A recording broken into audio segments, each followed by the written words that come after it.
Hola alumnos de primero de ESO, vamos a repasar algunos conceptos sobre todo de trazado. Sé que habéis visto en EPV algunos de ellos y que sabéis dibujarlo, pero por ejemplo vamos a hablar de la mediatriz. La mediatriz de un segmento AB de 3 centímetros. 3 centímetros es este que he pintado aquí y necesitamos el compás.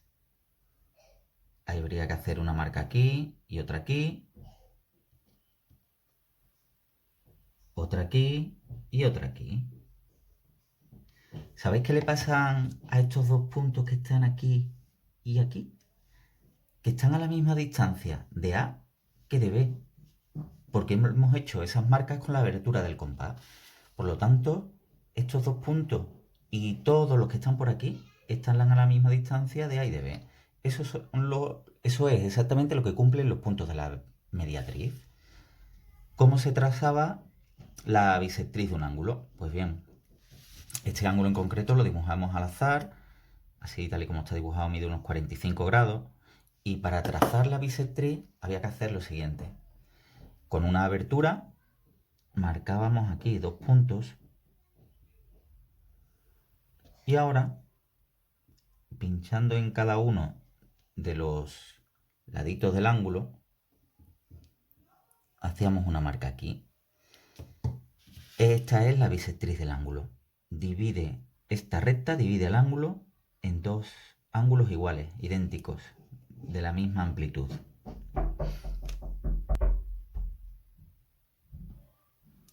Pues bien, otra cosa que vamos a aprender es a utilizar el transportador de ángulo. Para utilizar el transportador de ángulo, marcamos primero una raya y el vértice del ángulo. Y ahora tenemos que seleccionar la amplitud de la cual queremos el ángulo. Pues bien, vamos a medir un ángulo, por ejemplo, de 50 grados. 50 grados, veis que aquí está la línea y aquí no lo veréis muy bien, pero pone 50.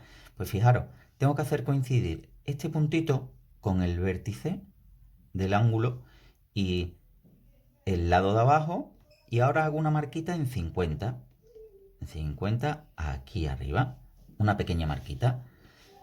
Pues el ángulo justo, si marcamos desde la marquita hasta el vértice, este ángulo mide 50 grados. Si en una actividad me dice traza la bisectriz de un ángulo de 50 grados, pues mido 50 grados y luego trazo la bisectriz como aquí. Si no tenéis compás o no tenéis transportador, no tenéis regla, no tenéis material, no hay que ir a comprarlo, no importa, ¿vale? Estamos en una situación en la que no se puede salir de casa. Si tenemos que pintar un ángulo de 50 grados, pues lo pintamos a ojo y no pasa nada. Luego, ángulos dentro de un triángulo. Pues os digo yo que los ángulos de dentro de un triángulo, lo pinto aquí ahora mismo, os digo yo que suman 180. 180. Pues, a ver, voy a pintarlo lo mejor posible. Si yo digo que este es 40 y aquí hay un cuadradito, os he dicho ya en la otra parte anterior de teoría que un cuadradito significa 90 grados. Si esto es 40 y esto es 90 y los tres ángulos de un triángulo suman 180, eso tenemos que saberlo, pues 90 y 90 son 180 y me preguntan que cuánto mide el ángulo a los ángulos se les suele poner una señalita así, pues el ángulo A debe ser 50, porque 50 más 40 más 90 son 180. Sin embargo, en un cuadrilátero, lo dibujo aquí, 1, 2, aquí voy a dibujar un ángulo recto, 3 y 4. Fijaros bien, si me dicen que estos dos ángulos son cuadraditos, 90 grados, y que este ángulo vamos a poner que es 70, ¿vale? Pues en un cuadrilátero los ángulos suman 360 grados. ¿Cuánto mide el ángulo A?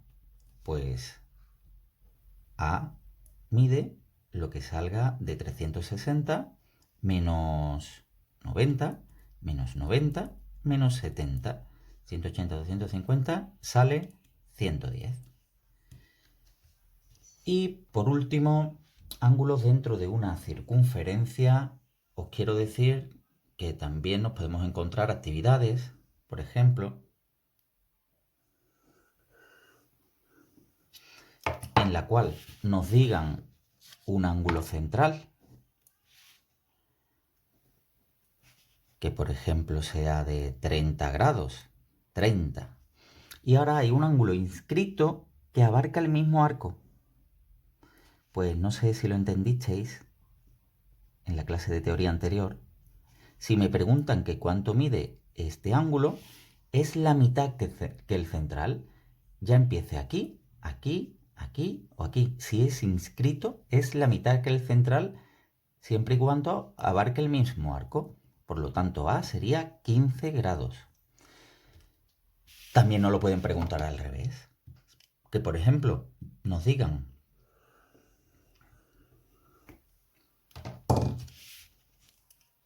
el ángulo inscrito. Nos dicen, a ver, este ángulo, esta abertura de aquí, es 20 grados. ¿Cuánto es esta abertura de aquí?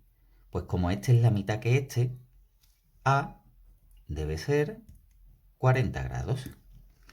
Pues bien, con esto debéis saber hacer, y son vuestras actividades propuestas, ¿vale?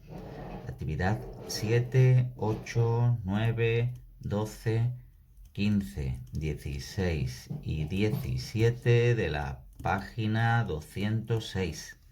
Estas son las actividades propuestas para vosotros.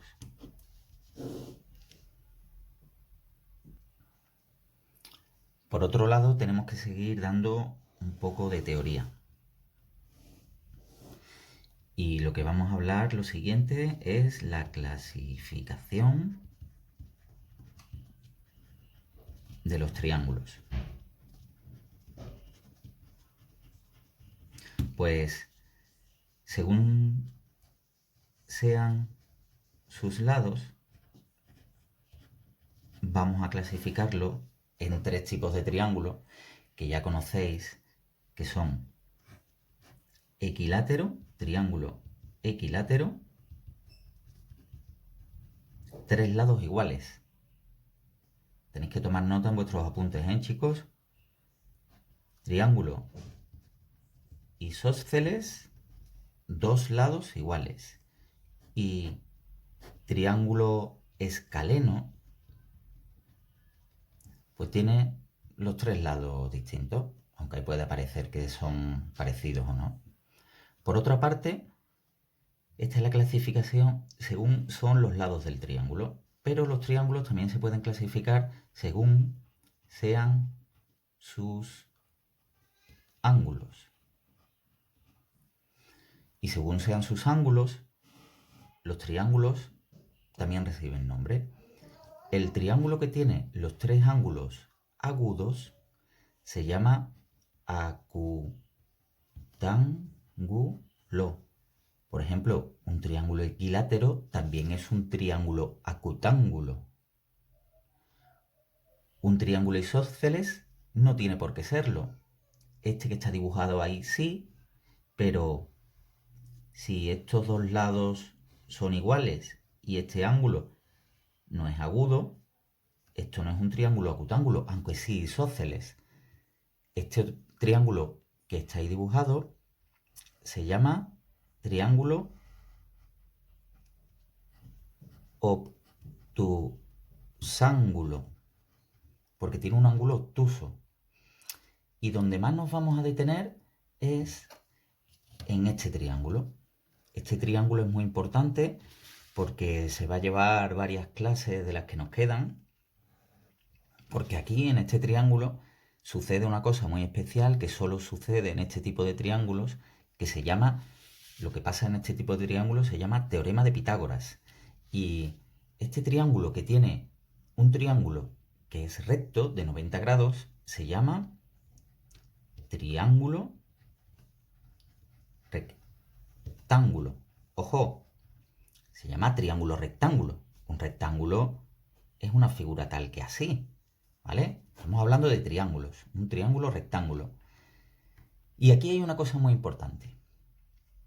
Los dos ángulos que están cerca del triángulo rectángulo se llaman catetos. Este es el cateto primero y este es el cateto segundo. Y siempre, siempre, siempre, siempre son más pequeños que la hipotenusa. La hipotenusa es el lado más largo de un triángulo rectángulo y está justo enfrente del ángulo recto. Pues bien, chicos, por ahora esto es todo.